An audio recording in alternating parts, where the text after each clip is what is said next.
Ma propre mère m'a abandonné à l'aéroport alors que je n'avais que 15 ans, tout cela pour profiter de vacances luxueuses avec son nouveau mari et ses enfants. Tu peux comprendre, a-t-elle haussé les épaules. Moi, je l'ai fait en appelant mon père, avec qui je n'avais plus de lien. Il est arrivé en jet privé. Quand elle est revenue, elle a trouvé ma chambre vide et illégalement occupée. Je m'appelle Blanche. Avant de vous raconter comment je suis passé de l'abandon à la porte 24 à la découverte de ma vraie famille, faites-moi savoir d'où vous regardez et appuyez sur le bouton j'aime et abonnez-vous. Croyez-moi, vous voudrez rester pour savoir ce qui s'est passé lorsque ma mère est revenue pour trouver ma chambre complètement vide. Mes premiers souvenirs d'enfance avec ma mère étaient pour la plupart heureux. Je me souviens des excursions du week-end au parc local où elle me poussait sur les balançoires jusqu'à ce que mon estomac papillote d'excitation. Pour mon 6e anniversaire, elle a fait un gâteau au chocolat de travers et a décoré notre petit appartement avec des guirlandes en papier faites à la main. Nous n'avions pas grand-chose, mais nous avions l'un l'autre, et à l'époque, cela semblait suffisant. Tout a changé quand j'avais 8 ans. Je suis rentré de l'école un jour pour trouver mes parents assis rigides aux extrémités opposées de notre vieux canapé. L'air était lourd de tension alors qu'ils m'expliquaient qu'ils divorçaient. L'explication était minimale, un générique parfois, les adultes cessent de s'aimer, ce qui me laissait plus de questions que de réponses. Je me souviens avoir pleuré jusqu'à m'endormir cette nuit-là, serrant mon lapin en peluche alors que les sons étouffés de leur dispute filtraient à travers le mur de ma chambre. Ma mère a obtenu la garde principale, et mon père s'est rapidement effacé de ma vie. Les week-ends avec lui sont passés de tous les 15 jours à une fois par mois, puis à des appels téléphoniques occasionnels qui sont devenus de plus en plus gênants et brefs. Au moment où j'avais 10 ans, il n'était guère plus qu'un nom sur mon certificat de naissance et un souvenir qui s'estompe. La vie en famille monoparentale n'a pas été facile. Ma mère a travaillé 2 emplois pour nous faire vivre, servant dans des restaurants le jour et nettoyant des immeubles de bureaux la nuit. Je me suis habitué au dîner au micro-ondes et à me laisser entrer dans notre appartement avec la clé que je portais autour du cou. Malgré les difficultés financières, il y avait une certaine stabilité dans notre routine. Je comprenais les règles, savais ce que l'on attendait de moi et je n'ai jamais douté que j'étais au centre du monde de ma mère. Quand j'ai eu 13 ans, tout a de nouveau changé. Ma mère a rencontré Richard au restaurant où elle travaillait. C'était un riche homme d'affaires qui laissait des pourboires extravagants et demandait sa section chaque fois qu'il y dînait. Je me souviens encore de la première fois qu'elle en a parlé, ses jours aussi d'excitation alors qu'elle décrivait son costume cher et la façon dont il la regardait comme si elle était quelqu'un de spécial. Leur romance a progressé à une vitesse folle. En 6 mois, Richard lui avait demandé sa main avec une bague en diamant si grande qu'elle semblait comiquement déplacée sur la main de ma mère, usée par le travail. Avant que j'aie le temps de m'habituer à l'idée d'avoir un beau-père, nous déménagions dans son immense manoir de banlieue, avec une piscine, un home cinéma et plus de salles de bain que je ne pouvais en compter. La maison venait avec 3 résidents supplémentaires, les enfants de Richard de son précédent mariage.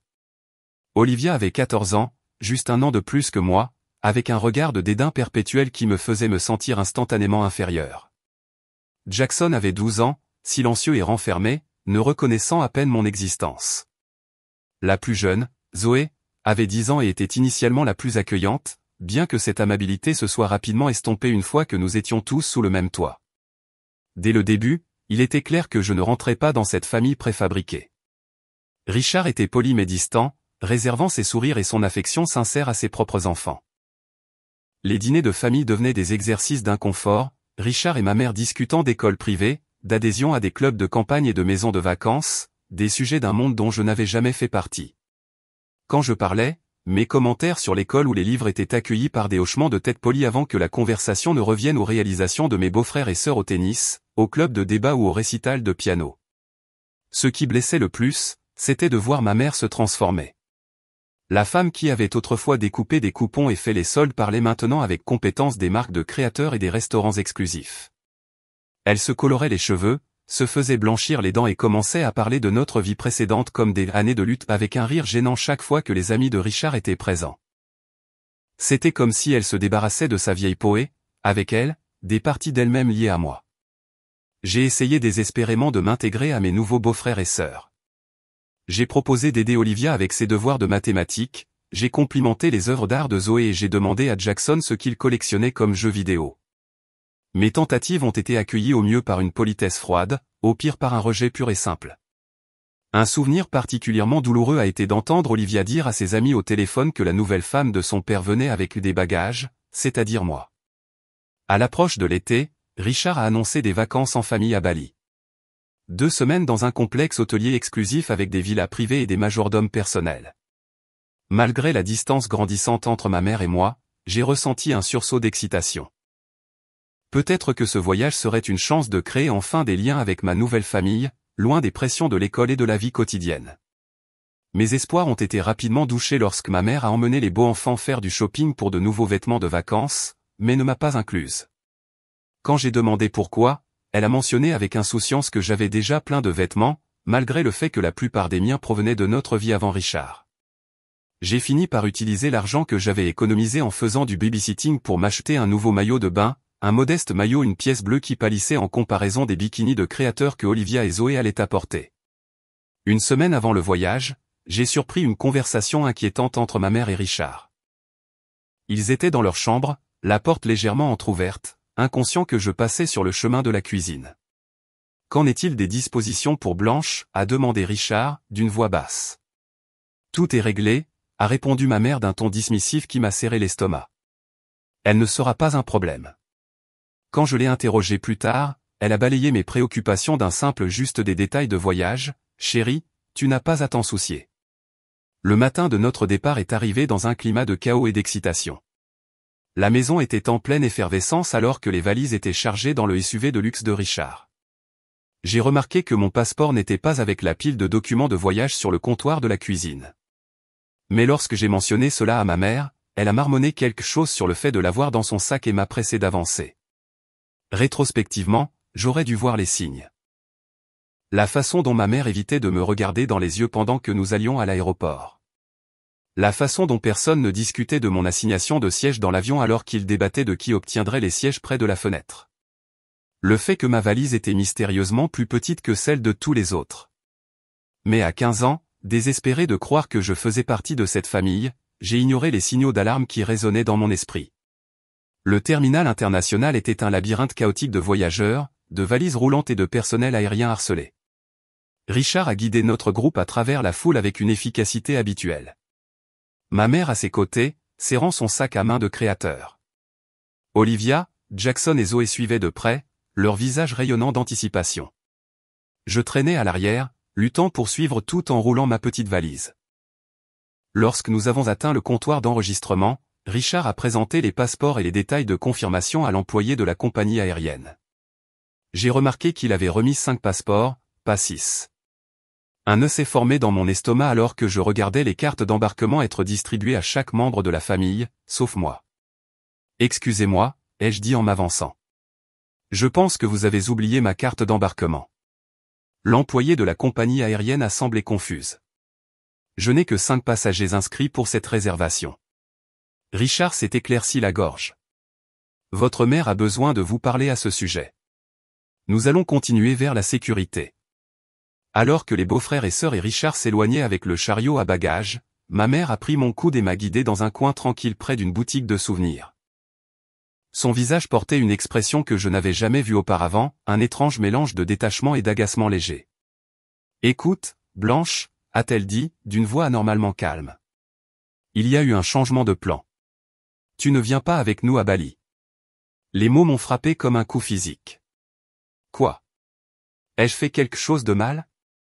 Elle a soupiré, jetant un coup d'œil à Richard et aux enfants qui attendaient près de la file de sécurité. Richard pense que ce devrait être un voyage juste pour nous et ses enfants, une chance de vraiment créer des liens en famille.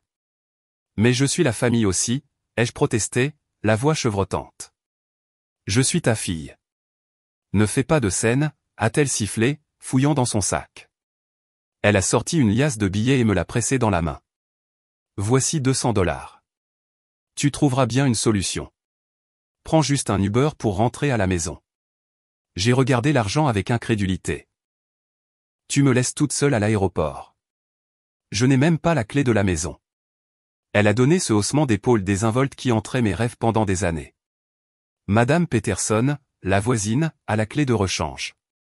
Tu iras bien. Tu es mûre pour ton âge.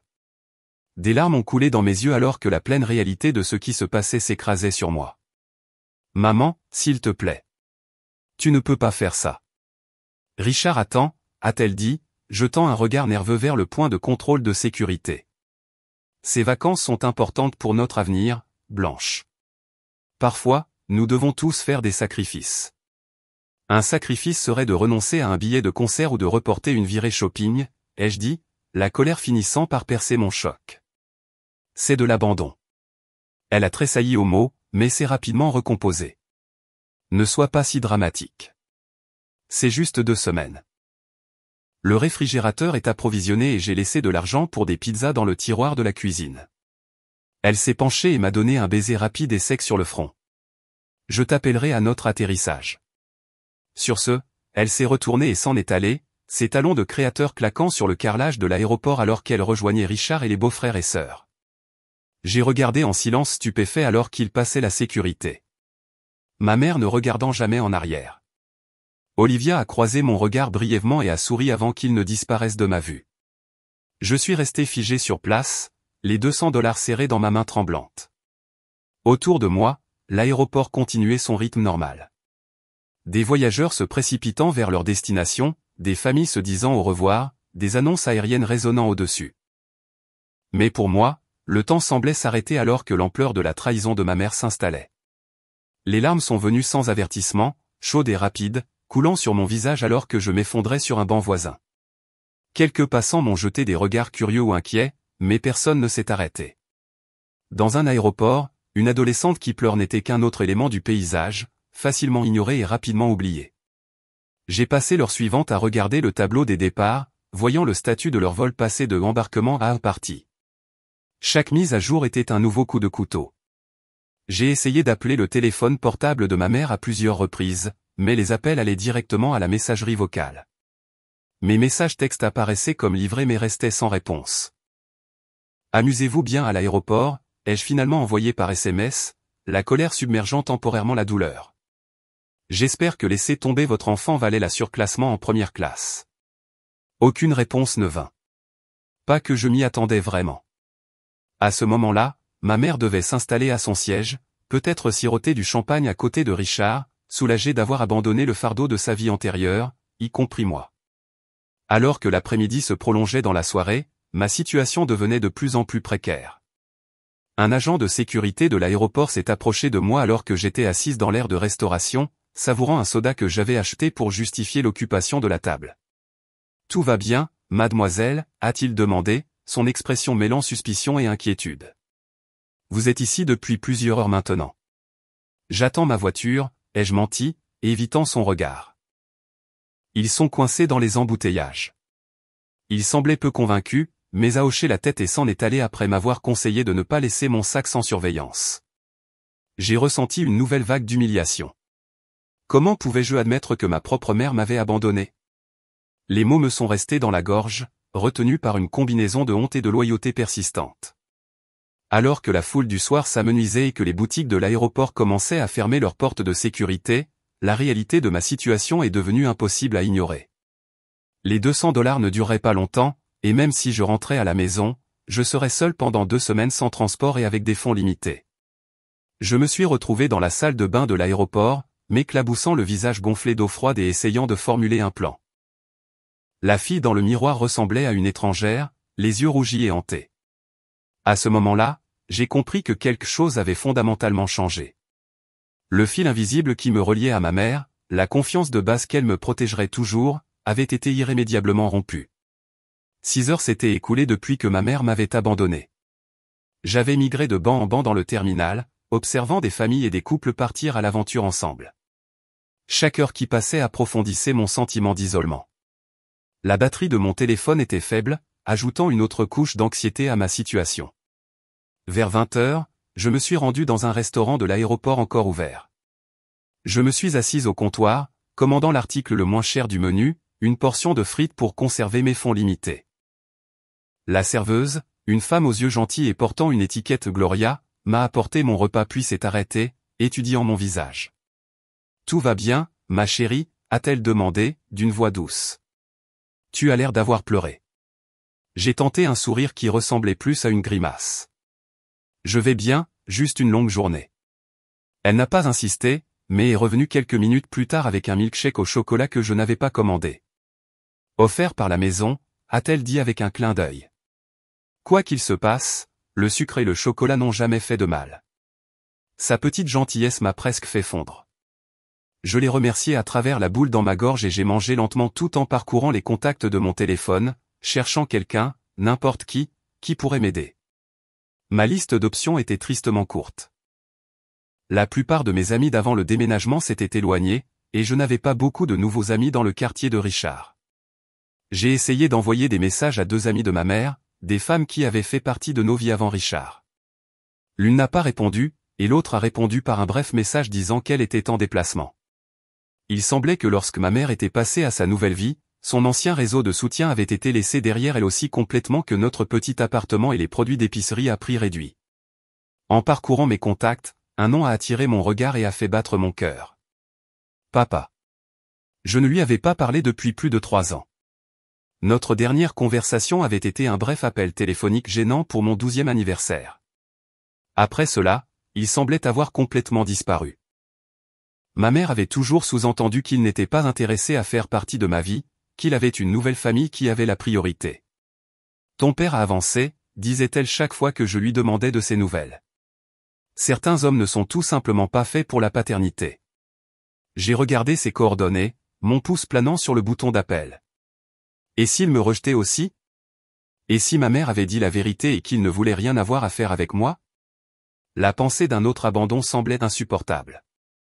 Je suis retourné à la salle de bain de l'aéroport, me barricadant dans une cabine pour plus d'intimité. J'ai pratiqué ce que j'allais dire, répétant différentes introductions. Salut, papa. C'est Blanche. Je sais que ça fait un moment. Non, trop décontracté. Bonjour, c'est Blanche. Je suis désolé de vous déranger, mais je suis en difficulté. Mieux, mais toujours pas juste. Au final, le désespoir l'a emporté sur la fierté. Les doigts tremblants, j'ai appuyé sur le bouton d'appel et j'ai retenu mon souffle pendant que le téléphone sonnait. 1 fois, 2 fois, 3 fois. J'étais sur le point de raccrocher quand une voix profonde a répondu. Allô? Le son de sa voix, si familier et pourtant étranger, m'a momentanément privé de parole. Allô, y a-t-il quelqu'un? A-t-il demandé à nouveau. Papa, ai-je finalement réussi? Ma voix petite et incertaine. Il y a eu une pause, puis, Blanche, c'est toi, ma chérie? L'inquiétude dans sa voix a brisé quelque chose en moi. Papa, j'ai besoin d'aide, ai-je dit. Et puis toute l'histoire est sortie en un flot de mots ponctués de sanglots. Le remariage, le déménagement, l'aéroport, les $200. À la fin, j'étais à peine cohérente. Elle t'a laissé seule à l'aéroport. Sa voix avait changé, une dureté remplaçant le choc initial. Où es-tu maintenant? Quel aéroport? Je lui ai dit, m'attendant à demi à ce qu'il propose d'appeler un service social ou peut-être de me prêter de l'argent pour un hôtel. Reste exactement où tu es, a-t-il dit fermement. Je viens te chercher moi-même. Il me faudra environ 3 heures pour vous atteindre. Peux-tu rester en sécurité jusqu'alors? Tu viens ici, ai-je demandé, l'incrédulité évidente dans ma voix. Tu n'as pas à faire ça. Peut-être que tu pourrais juste m'aider à rentrer à la maison. Et Blanche, m'a-t-il interrompu. Je viens te chercher. Trouve le guichet du service client de la compagnie aérienne avec laquelle ta mère volait. Dis-leur ta situation. Je les appellerai à l'avance pour m'assurer qu'ils s'occupent de toi jusqu'à mon arrivée. Après qu'il ait raccroché, je suis resté dans la cabine de la salle de bain pendant plusieurs minutes, essayant de traiter ce qui venait de se passer. Mon père, qui, selon moi, ne voulait rien avoir à faire avec moi, annulait tout pour venir à ma rescousse. Cela semblait trop beau pour être vrai, et une vie de déception m'avait appris à me méfier de l'espoir.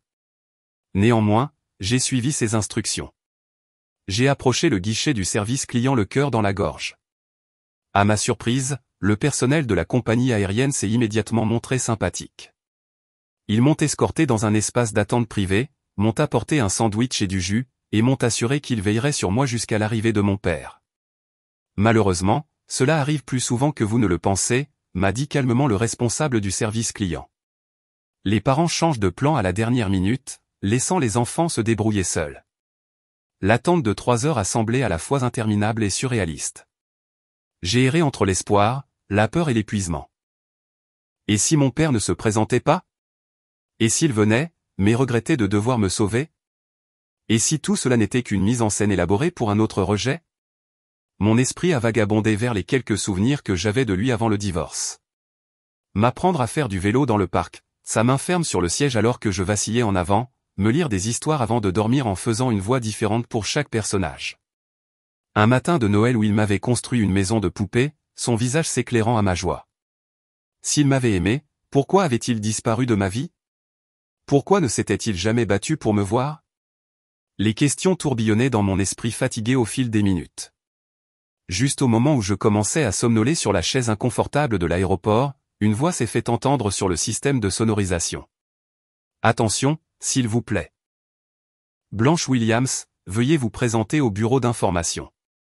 Blanche Williams au bureau d'information, s'il vous plaît. Mon cœur a sauté dans ma gorge alors que je ramassais ma petite valise et suivais un employé de la compagnie aérienne qui était venu m'escorter. Au lieu de me diriger vers le terminal principal, cependant, nous avons traversé une série de couloirs et de contrôles de sécurité jusqu'à ce que nous atteignions ce qui semblait être une section de terminal privé. Votre père a organisé votre rencontre ici, m'a expliqué l'employé en nous approchant des portes vitrées menant à la piste. C'est là que je l'ai vu. Un jet privé élégant avec des escaliers descendant de sa porte. Et descendant ces escaliers, un homme grand en costume d'affaires, son profil familier me coupant le souffle. Mon père avait l'air différent de ce dont je me souvenais. Ses cheveux noirs étaient maintenant striés d'argent aux tempes, et il se tenait avec une confiance que je ne me rappelais pas de mon enfance. Mais ses yeux, lorsqu'ils ont trouvé les miens, étaient exactement comme je m'en souvenais, gentils et plissés au coin. Pendant un moment, nous nous sommes figés tous les deux, nous observant à distance. Puis il s'est avancé d'un pas rapide, comblant l'espace entre nous en quelques secondes. Il s'est arrêté juste avant de m'enlacer, l'incertitude inscrite sur ses traits. Blanche, a-t-il dit, la voix épaisse d'émotion. Je n'arrive pas à croire que ce soit vraiment toi. Je ne savais pas quoi dire ni quoi faire. Une partie de moi voulait se jeter dans ses bras comme la petite fille qui le saluait à la porte. Une autre partie, l'adolescente blessée qui s'était sentie abandonnée par ses deux parents, retenait. Il a semblé sentir mon hésitation. Je suis tellement désolé, a-t-il dit doucement. Pour tout, pour ne pas avoir été là, pour ne pas m'être battu plus fort pour rester dans ta vie. Quelque chose dans sa sincérité a brisé mes défenses. Tu ne voulais plus me voir, ai-je balbutié. Que tu avais avancé. Son visage s'est assombri. Ce n'a jamais été vrai. Pas un seul jour. Il a tendu ses bras avec hésitation. Et cette fois, je n'ai pas hésité, me jetant dans son étreinte et laissant échapper des années de chagrin refoulées sur son épaule. Nous sommes restés ainsi pendant plusieurs minutes, tous deux submergés par l'émotion. Lorsque nous nous sommes enfin séparés, il a gardé un bras autour de mes épaules alors qu'il me guidait vers l'avion qui nous attendait. « Allons te faire sortir d'ici », a-t-il dit doucement. « Nous pourrons parler correctement une fois en vol. » L'intérieur du jet privé était différent de tout ce que j'avais jamais connu. Des sièges en cuir moelleux, des tables en bois poli et un éclairage doux créaient une atmosphère de luxe tranquille. Une hôtesse de l'air nous a accueillis chaleureusement et m'a offert une sélection de boissons et de collations. Alors que nous nous installions dans des sièges face à face, je ne pouvais m'empêcher de fixer mon père avec émerveillement. « C'est ton avion ?» Il a souri, une pointe d'embarras traversant ses traits. « Techniquement, c'est celui de l'entreprise. Je suis maintenant le PDG de Horizon Tech. »« PDG ?» ai-je répété incrédule. Ma mère avait toujours décrit comme étant en difficulté financière, à peine capable de payer la pension alimentaire. Cela a été quelques années fructueuses, a-t-il dit simplement, puis s'est penché en avant, son expression devenant sérieuse. Blanche, je dois te dire quelque chose. J'ai essayé de te contacter pendant des années. Carte d'anniversaire, cadeau de Noël, appel téléphonique, tout. Quand ta mère s'est remariée et a déménagé, j'ai perdu complètement ta trace. J'ai engagé des enquêteurs privés qui ne pouvaient pas trouver ta nouvelle adresse. J'ai déposé des requêtes auprès du tribunal qui ont été perdues ou retardées. Mon esprit s'est emballé alors que les implications de ce qu'il disait s'installaient. Elle t'a éloigné de moi exprès. Il a hoché la tête, la douleur évidente dans ses yeux. J'ai envoyé la pension alimentaire et de l'argent supplémentaire chaque mois depuis le divorce. De l'argent que tu n'as jamais vu. J'ai pensé aux vêtements d'occasion, aux fois où nous avions mangé des nouilles ramen pendant des jours. Les plaintes constantes de ma mère concernant les difficultés financières. Nous étions toujours fauchés, ai-je murmuré. Tu payais à peine la pension alimentaire. Mon père a ouvert sa mallette et en a sorti un dossier, me le tendant. À l'intérieur se trouvaient des copies de chèques encaissés, des documents judiciaires et des registres de tentatives de communication, tous soigneusement organisés par date. La preuve de ses efforts et de la tromperie de ma mère était écrasante. Je ne te montre pas cela pour te faire du mal, a-t-il dit doucement. Mais tu mérites de connaître la vérité. Alors que l'avion décollait, m'emportant loin de l'aéroport où ma mère m'avait abandonné, je me suis senti étrangement légère, comme si je me débarrassais d'années d'incompréhension et de manipulation à chaque kilomètre parcouru. Mon père a expliqué qu'il vivait à Seattle, dirigeant maintenant la société technologique qu'il avait contribué à fonder.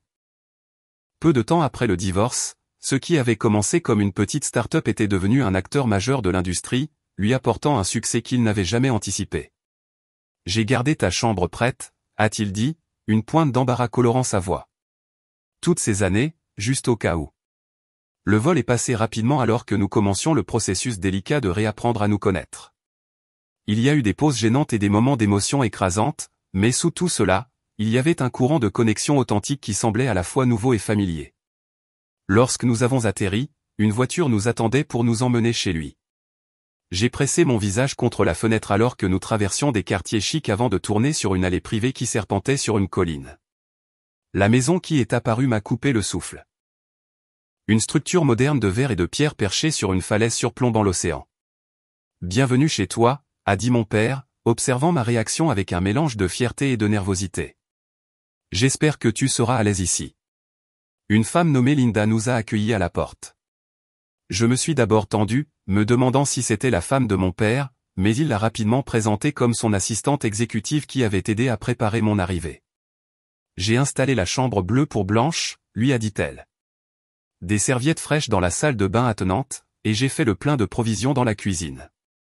L'équipe de sécurité a été informée pour qu'elle soit incluse dans le foyer. Mon père l'a remerciée et elle est partie avec un sourire chaleureux dans ma direction. Il m'a ensuite fait faire le tour de la maison, chaque pièce plus belle que la précédente. Lorsque nous sommes arrivés à ce qui serait ma chambre, je me suis arrêté net dans l'embrasure de la porte, submergé par la prévenance évidente dans chaque détail. La chambre était peinte dans un bleu doux avec de grandes fenêtres donnant sur l'eau. Un lit queen size moelleux dominait un mur, tandis qu'un bureau, une bibliothèque et un fauteuil de lecture confortable créaient un coin étude parfait près de la fenêtre. Mais ce qui a attiré mon regard, c'est la collection d'objets sur la commode. Sont-ce ?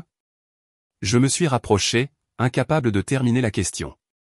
Mon père a hoché la tête, son expression tendre. Des cadeaux d'anniversaire et de Noël. Chaque année depuis que j'ai perdu contact avec toi, je ne pouvais pas les livrer. Mais je ne pouvais pas non plus m'empêcher de les acheter.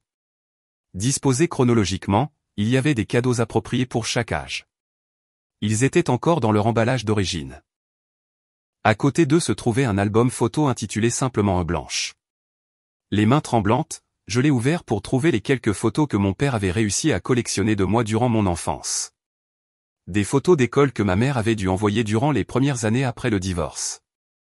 Un article de journal sur moi recevant un prix académique en 6e année. Une photo floue qui semblait avoir été prise de loin de moi quittant mon ancienne école. « Tu as vraiment essayé de rester dans ma vie », ai-je murmuré. La réalité s'installant enfin. Chaque jour, a-t-il répondu, sa voix rauque d'émotion. Et je ne vais nulle part maintenant, si tu me laisses être ton père à nouveau. Ce premier soir dans ma nouvelle maison, nous avons partagé un repas livré d'un restaurant local. Ni l'un ni l'autre n'étant prêt à cuisiner. La conversation a coulé plus facilement alors que l'épuisement abaissait mes défenses et que la nourriture restaurait mon énergie. Pour la première fois depuis des années, je me suis senti vu et entendu, mes pensées et mes sentiments ayant de la valeur et de la considération. Alors que je me glissais enfin dans le lit incroyablement doux de ma nouvelle chambre, l'épuisement émotionnel et physique m'a submergé. Ma dernière pensée consciente avant de m'endormir fut que peut-être être abandonné à l'aéroport n'était pas la fin que je redoutais, mais plutôt le début dont j'avais toujours eu besoin. Je me suis réveillé le lendemain matin, momentanément désorienté. La douceur inconnue du lit, et le bruit des vagues se brisant contre la falaise en contrebas m'ont désorienté. Puis les événements de la veille sont revenus en trombe, et je me suis assise, prenant en compte mon nouvel environnement à la lumière claire du matin. La chambre était encore plus belle qu'elle n'en avait paru la nuit dernière. La lumière du soleil filtrait à travers les grandes fenêtres, projetant des motifs sur le tapis bleu pâle. J'ai passé mes doigts sur la douce couette, m'émerveillant du contraste entre ce luxe et la vie que j'avais connue. Après m'être douché dans la salle de bain attenante, qui comportait une pomme de douche à effet pluie et plus de produits de toilette que je n'en avais jamais possédé, je me suis habillé avec les vêtements de la veille et je suis descendu. J'ai trouvé mon père dans la cuisine, essayant de faire des crêpes avec un succès limité. « Bonjour », a-t-il dit, levant les yeux avec un sourire qui est devenu penaud alors qu'il désignait la crêpe informe dans la poêle. Je pensais faire le petit déjeuner, mais il semble que mes talents culinaires ne se soient pas améliorés depuis que tu étais petite. Le souvenir est revenu, intact, des dimanches matins où il tentait de faire des crêpes pendant que ma mère dormait. Elles étaient toujours de forme étrange, parfois brûlées, mais il les servait avec une telle fierté que je ne me suis jamais plainte. « Je me souviens de tes crêpes », ai-je dit, m'asseyant sur un tabouret de l'îlot de cuisine. Tu avais l'habitude de faire des visages souriants avec des pépites de chocolat. Son visage s'est illuminé. Tu t'en souviens? Tu étais si jeune. Certaines choses restent, ai-je répondu, acceptant l'assiette qu'il m'offrait. Malgré leur apparence, les crêpes étaient bonnes, et la normalité du partage du petit déjeuner a contribué à atténuer la gêne entre nous. Après avoir mangé, mon père m'a fait faire un vrai tour de la maison et des jardins. La propriété était immense avec des jardins bien entretenus menant à un accès privé à la plage. À l'intérieur de la maison, il y avait une salle de sport, une salle de cinéma et un bureau avec des vues qui rendraient la concentration impossible pour la plupart des gens. J'ai quelques personnes que j'aimerais que tu rencontres aujourd'hui, a-t-il dit en retournant dans le salon principal. Si tu te sens d'attaque. 1 heure plus tard, je me suis retrouvé assise en face d'une femme distinguée d'une 50aine d'années, qui s'est présentée comme Judith Bennett, avocate spécialisée en droit de la famille. Ce que votre mère a fait constitue un abandon selon la loi, a-t-elle expliqué, son ton professionnel mais gentil. Laisser un mineur sans dispositions adéquates est illégal. De plus, il semble y avoir une mauvaise gestion financière concernant les paiements de pension alimentaire que votre père a effectués. Je me suis senti mal à l'aise sur mon siège. Je ne veux pas causer d'ennui à ma mère. Tu veux juste être en sécurité et protégé, a terminé Judith pour moi. Je comprends. Mais nous devons établir une protection juridique pour toi, surtout si tu souhaites rester avec ton père. Mon père, qui avait écouté en silence, s'est penché en avant. Blanche, le choix t'appartient finalement, mais je veux que tu saches que je suis prêt à demander la garde complète si c'est ce que tu veux. L'idée était à la fois terrifiante et libératrice. Puis-je vraiment choisir? Tu as 15 ans, a dit Judith. Le tribunal accorde une importance considérable aux préférences des enfants de ton âge, surtout dans les cas d'abandon ou de négligence. Après le départ de l'avocate, mon père m'a montré son bureau où il avait méticuleusement documenté chaque tentative de maintien du contact avec moi. Il y avait des copies de dossiers judiciaires demandant des visites, des enregistrements d'appels à ma mère qui n'avaient pas reçu de réponse, et même des emails à mon école qui ne m'étaient apparemment jamais parvenus. Elle a menacé d'action en justice si j'essayais de te contacter directement, a-t-il expliqué, me montrant une lettre du cabinet d'avocat de ma mère datant de 3 ans. Elle a affirmé que je te harcelais et que je te causais une détresse émotionnelle. Chaque révélation était une autre pièce du puzzle, complétant une image de séparation délibérée qui me faisait mal au cœur. Pourquoi ferait-elle ça? Juste pour t'éloigner de moi. Mon père a soupiré. Je pense que c'était plus compliqué que cela. Après le divorce, ta mère a eu des difficultés financières, ce qui était en partie de ma faute. Je n'avais pas encore réussi dans ma carrière. Je pense qu'au moment où l'entreprise a décollé et que ma situation financière s'est considérablement améliorée, il lui a été plus facile de maintenir le récit que j'étais absent que d'expliquer pourquoi elle nous avait tenus à l'écart. 2 jours après mon arrivée, alors que je commençais à m'installer dans une routine provisoire avec mon père, ma mère a finalement appelé. J'ai regardé son nom sur l'écran de mon téléphone, un maelstrom d'émotions me paralysant temporairement. Tu n'es pas obligé de répondre, a dit doucement mon père, remarquant ma détresse. Après 4 sonneries, l'appel est allé à la messagerie vocale. 1 minute plus tard, une notification est apparue indiquant qu'elle avait laissé un message. Les doigts tremblants, j'ai appuyé sur lecture et mis le téléphone sur haut-parleur. Blanche, ma chérie, il semble qu'il y ait eu un terrible malentendu. La voix de ma mère est sortie faussement joyeuse. Je pensais que tu avais compris que le plan était que tu restes à la maison pendant notre voyage. Richard pensait que ce serait bien pour toi d'avoir un peu d'indépendance, et j'ai été d'accord. Je ne t'ai pas abandonné, ma chérie. C'est un mot si dur. Rappelle-moi pour que nous puissions clarifier ça. Le Wi-Fi du complexe est inégal, mais j'essaierai de vérifier mes messages. Je t'aime. La réécriture éhontée de la réalité me donnait la nausée. Il n'y avait pas eu de plan pour que je reste à la maison. Pas de discussion sur l'indépendance. Elle m'avait abandonné sans avertissement et tentait maintenant de me faire douter de ma propre expérience par un gaslighting. Classique, a marmonné mon père, secouant la tête. Elle n'a pas du tout changé. J'ai décidé de ne pas rappeler. Au lieu de cela, avec le soutien de Judith Bennett et de mon père, j'ai pris la décision de rester définitivement à Seattle. L'avocate a commencé le processus de dépôt d'une demande de changement de garde, rassemblant des preuves de l'abandon de ma mère et de sa mauvaise gestion financière. Les questions juridiques immédiates étant en mouvement, mon père s'est tourné vers des préoccupations pratiques. Tu as besoin de vêtements, de fournitures scolaires, de tout objet personnel que tu souhaites, a-t-il dit. Nous pouvons aller faire du shopping aujourd'hui si tu te sens d'attaque. Le voyage de shopping était surréaliste. Habitué aux friperies et aux soldes, j'ai été submergé par l'insistance de mon père à choisir tout ce que j'aimais sans vérifier les étiquettes de prix. À la fin de la journée, j'avais une nouvelle garde-robe, un ordinateur portable pour mes travaux scolaires et un téléphone avec des données illimitées, un contraste frappant avec le forfait limité que ma mère m'avait à contre-cœur fourni. Ce soir-là, assise sur la terrasse surplombant l'océan, mon père et moi avons une autre première conversation vraiment profonde sur le divorce et les années de séparation. Pourquoi avez-vous divorcé avec maman? Ai-je posé la question qui me hantait depuis mes 8 ans, trouvant enfin une voix. Il est resté silencieux un long moment, rassemblant ses pensées. La réponse la plus simple est que nous voulions des choses différentes dans la vie. Ta mère voulait avant tout la sécurité financière et le statut social. Quand ma première entreprise a échoué, elle m'a vu comme une déception plutôt que comme un partenaire faisant face à des revers temporaires. Et toi, ai-je demandé. Je voulais un véritable partenariat, quelqu'un qui traverserait les tempêtes avec moi, pas qui abandonnerait le navire au premier signe de mauvais temps. Il m'a regardé, ses yeux tristes.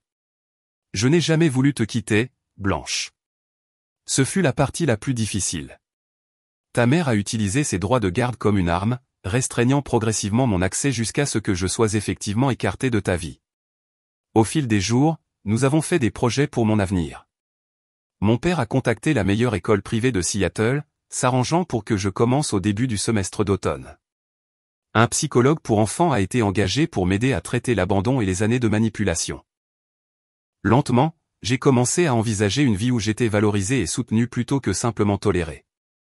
Une semaine après mon arrivée à Seattle, mon père et Judith Bennett ont suggéré qu'il était temps de récupérer mes affaires chez ma mère. Elle étant toujours à Bali pour une autre semaine, nous avions l'occasion parfaite d'entrer légalement dans la maison, car j'étais toujours officiellement résidente, et de récupérer mes effets personnels sans confrontation. Tu n'es pas obligé de venir si cela devait être trop difficile, m'a assuré mon père. Je peux m'en occuper avec l'équipe juridique. Mais je savais que c'était quelque chose que je devais faire moi-même, une étape nécessaire pour clore ce chapitre de ma vie. Je veux y aller, ai-je dit fermement. Il y a des choses là-bas qui comptent pour moi. La décision prise, nous avons commencé à planifier le voyage avec la précision d'une opération militaire. Les vols ont été réservés, les documents juridiques préparés et une entreprise de déménagement engagée pour transporter mes affaires.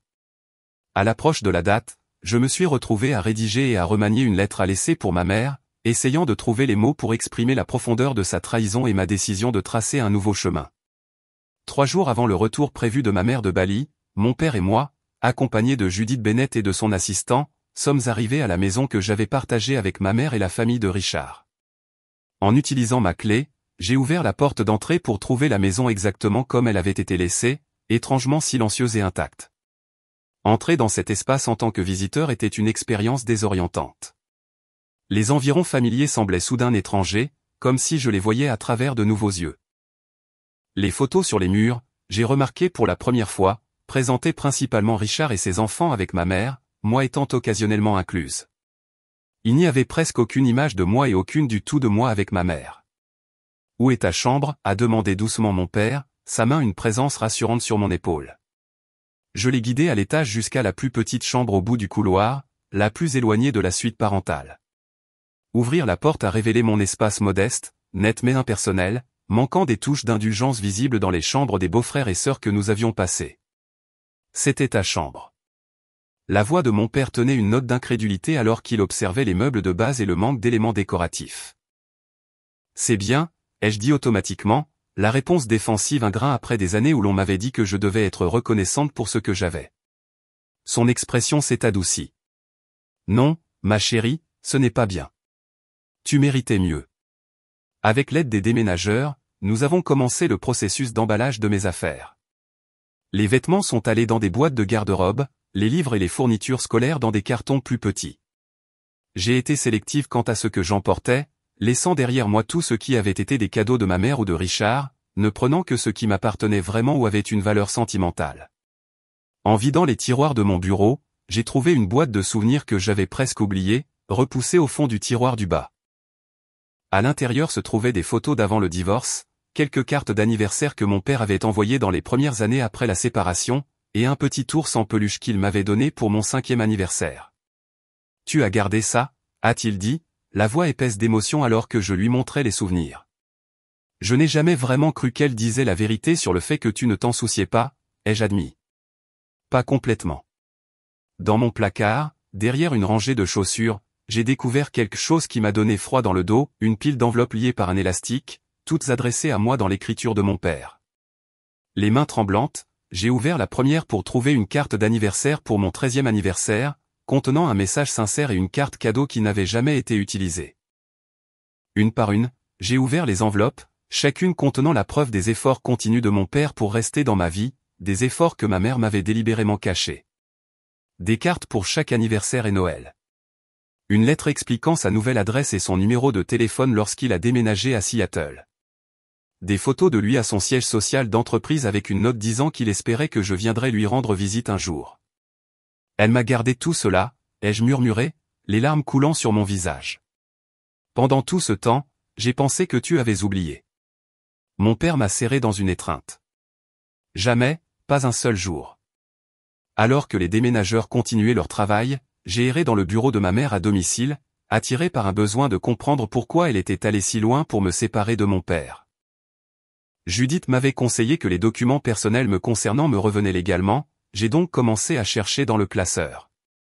Dans un dossier intitulé « Divorce », j'ai trouvé des registres financiers qui confirmaient ce que mon père m'avait dit. Des paiements mensuels de pension alimentaire bien plus importants que ce que ma mère prétendait recevoir, avaient été déposés régulièrement sur un compte que je n'avais jamais connu. Il y avait aussi des documents judiciaires montrant les demandes répétées de visite de mon père, toutes opposées par ma mère, avec diverses excuses fabriquées. Le plus accablant était une ébauche d'une lettre à son avocat datant de l'époque où elle avait rencontré Richard, décrivant une stratégie pour minimiser l'influence du père alors qu'elle s'intégrait dans la vie de son nouveau partenaire. J'y étais référé comme une complication qui devait être gérée avec soin pour assurer l'intérêt continu de Richard. En fin d'après-midi, l'emballage était terminé. Alors que les déménageurs chargeaient les dernières boîtes dans leur camion, je me suis assise à mon bureau désormais vide et j'ai écrit la lettre que j'avais composée dans mon esprit pendant des jours. Chère maman, commençait-elle, la formalité de maman semblant trop distante, la chaleur de momie impossible à atteindre. J'ai exprimé mes sentiments de trahison, non seulement de l'abandon à l'aéroport, mais des années à être considéré comme un inconvénient. J'ai expliqué que j'avais trouvé les lettres et les registres financiers cachés. Que je connaissais la vérité sur sa campagne systématique pour m'éloigner de mon père. Je choisis de vivre avec papa maintenant, et j'écris vers la fin, non pas par vengeance, mais parce que je mérite d'être dans un endroit où je suis voulu et valorisé. J'espère qu'un jour tu comprendras les dommages que tes choix ont causés, non seulement à moi, mais aussi à toi-même. Malgré tout, je ne te déteste pas. J'ai placé la lettre sur le matelas dépouillé de ce qui avait été mon lit, le papier blanc contrastant vivement avec le drap bleu nu. Pour une touche finale, j'ai laissé la clé de la maison à côté, un abandon symbolique de ma place dans ce foyer. En sortant de cette maison pour la dernière fois, j'ai ressenti un mélange complexe de chagrin, de soulagement et de résolution. Mon père attendait près de la voiture, son expression inquiète. « Tout est fini ?» a-t-il demandé. J'ai hoché la tête, incapable de parler à travers la boule dans ma gorge. Il a semblé comprendre, ouvrant la portière de la voiture pour moi sans plus de questions. Alors que nous nous éloignions, je n'ai pas regardé la maison. Au lieu de cela, j'ai regardé vers l'avenir que j'étais maintenant libre de créer. Ma mère est revenue de Bali 3 jours plus tard. En quelques heures, mon téléphone a explosé de notifications, un barrage de messages de plus en plus frénétique. Où es-tu? Pourquoi ta chambre est-elle vide? Appelle-moi immédiatement. Blanche, ce n'est pas drôle. Rentre chez toi tout de suite. Je viens de parler à l'avocat de ton père. Comment as-tu pu me faire ça après tout ce que j'ai fait pour toi? S'il te plaît, rentre chez toi, ma chérie. Nous pouvons régler ça. Tu me manques. Les messages alternaient entre la colère, la manipulation et la fausse contrition, dans un schéma prévisible. Je les ai montrés à mon père et à Judith, qui m'ont conseillé de ne pas répondre avant que les procédures judiciaires ne soient plus avancées. Une semaine après son retour, ma mère s'est présentée sans prévenir chez mon père, ayant réussi à obtenir l'adresse. Le système de sécurité nous a alertés de sa présence à la grille, son SUV de luxe visible sur le moniteur alors qu'elle appuyait à plusieurs reprises sur le bouton de l'interphone. Tu n'es pas obligé de la voir, m'a assuré mon père. Nous pouvons faire en sorte que la sécurité la repousse, mais je savais que cette confrontation était inévitable et peut-être nécessaire.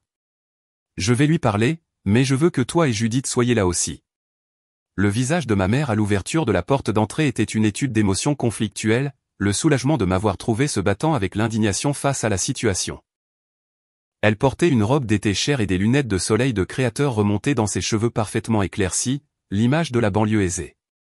Blanche, s'est-elle exclamée, Dieu merci, s'avançant comme pour m'embrasser. J'ai instinctivement fait un pas en arrière et ses bras sont tombés sur ses côtés. Que se passe-t-il? Pourquoi es-tu parti? Pourquoi es-tu avec lui? Le dernier mot était empreint d'une telle animosité que j'ai tressailli. Peut-être devrions-nous continuer cette conversation à l'intérieur, a suggéré mon père, sa voix calme mais ferme. Une fois assise dans le salon avec Judith présente à la fois comme conseillère juridique et témoin, le façade de ma mère a commencé à craquer. Ses yeux erraient dans l'espace magnifique, observant la richesse évidente et le bon goût dans chaque détail. Alors, c'est ça le problème, a-t-elle dit avec un rire cassant. Il t'a attiré avec des promesses de luxe. J'aurais dû le savoir. Ce n'est pas pour ça que je suis ici, ai-je répondu, luttant pour garder ma voix stable. Je suis ici parce que tu m'as abandonné à l'aéroport. Je suis ici parce que tu me mens à propos de papa depuis des années. Je suis ici parce que j'ai trouvé toutes les lettres et les cartes que tu m'as cachées. Son expression a vacillé, puis s'est durcie. Tu as fouillé dans mes affaires privées. Comment oses-tu? Elle m'était adressée, ai-je rétorqué. Elles étaient à moi de lire. Tu as 15 ans, a-t-elle claqué. Tout ce qui est sous mon toit m'appartient, y compris votre correspondance. Je te protégeais de son inconsistance, de ses promesses non tenues. Mon père, qui avait observé en silence, a finalement parlé.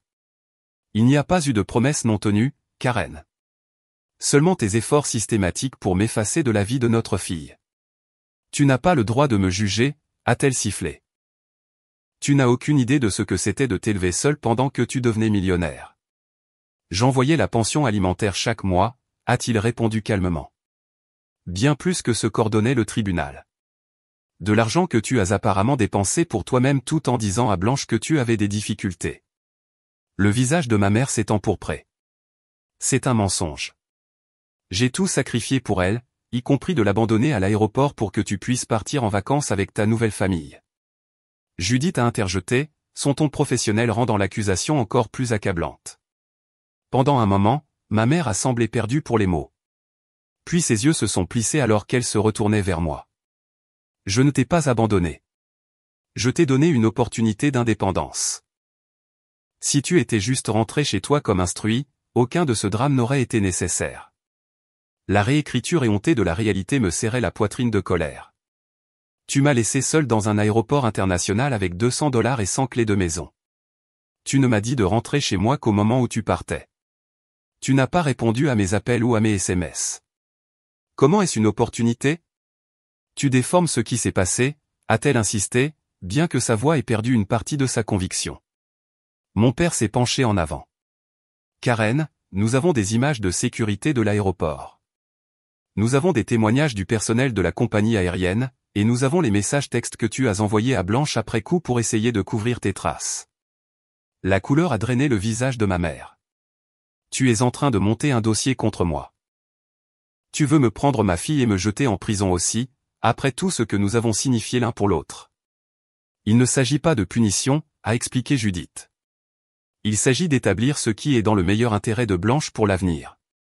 Elle a exprimé un désir clair de vivre avec son père, et compte tenu des circonstances, il est très probable que le tribunal honore ce souhait. La composure de ma mère s'est complètement effondrée, puis les larmes ont coulé sur son visage alors qu'elle se tournait vers moi. Blanche, s'il te plaît. J'ai fait une erreur.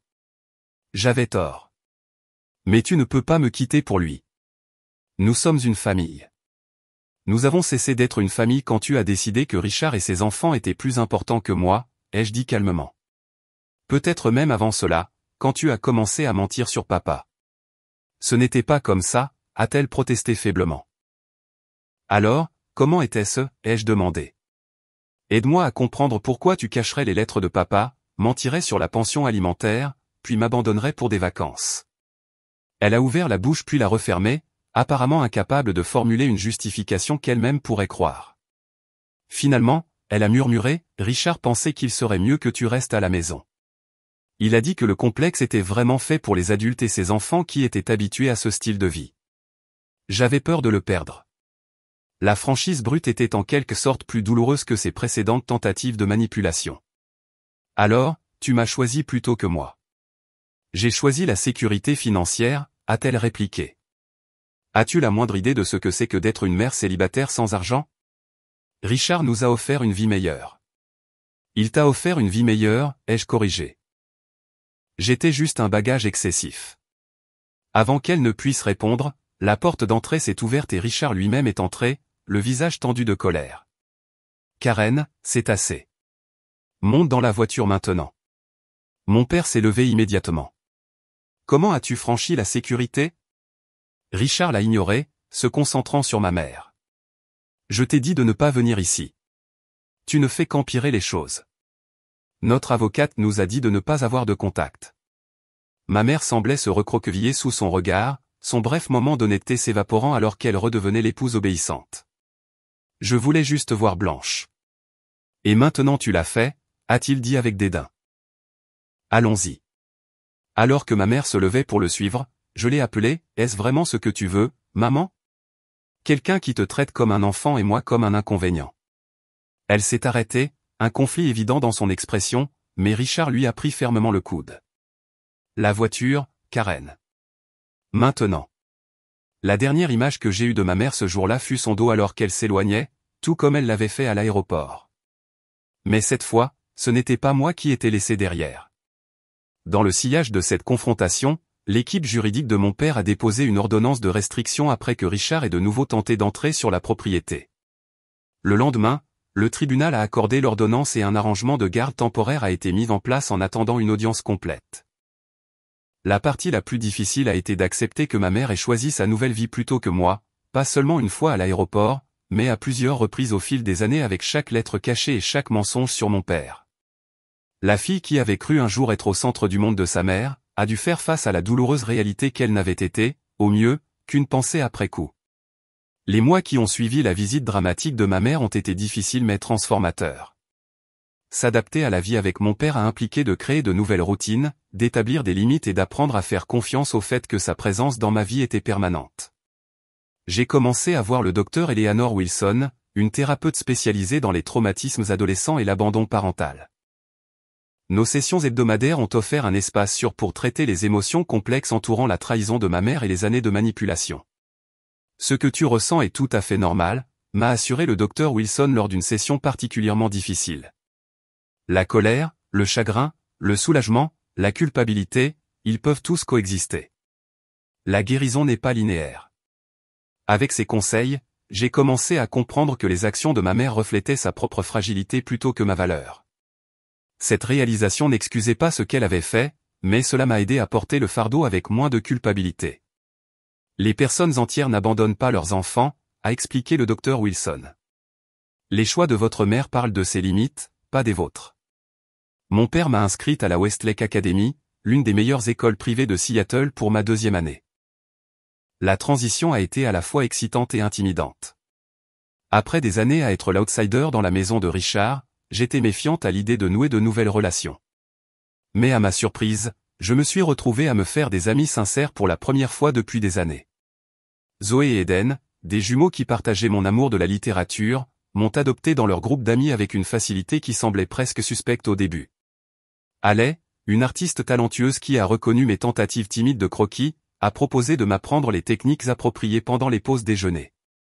Lentement, j'ai commencé à baisser mes défenses, permettant à ces nouveaux amis d'entrevoir ma vraie personnalité. Tu es différente de quand tu es arrivée ici, a commenté Zoé un après-midi alors que nous rentrions de l'école. Moins sur tes gardes. Je suppose que j'apprends que tout le monde n'a pas un ordre du jour, ai-je répondu. L'aperçu était surprenant, même pour moi. Construire une relation avec mon père était une danse délicate de redécouverte. Nous apprenions simultanément à nous connaître tels que nous étions maintenant et à réconcilier les souvenirs de qui nous avions été.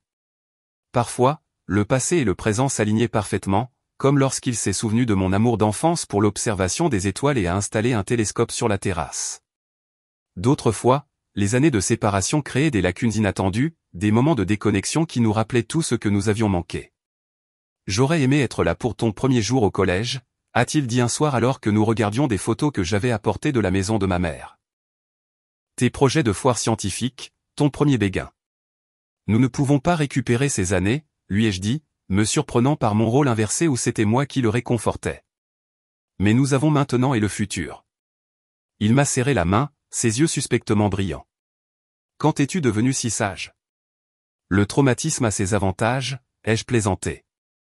L'humour noir, un signe de ma guérison progressive. 6 mois après mon emménagement chez mon père, le tribunal lui a accordé la garde légale complète.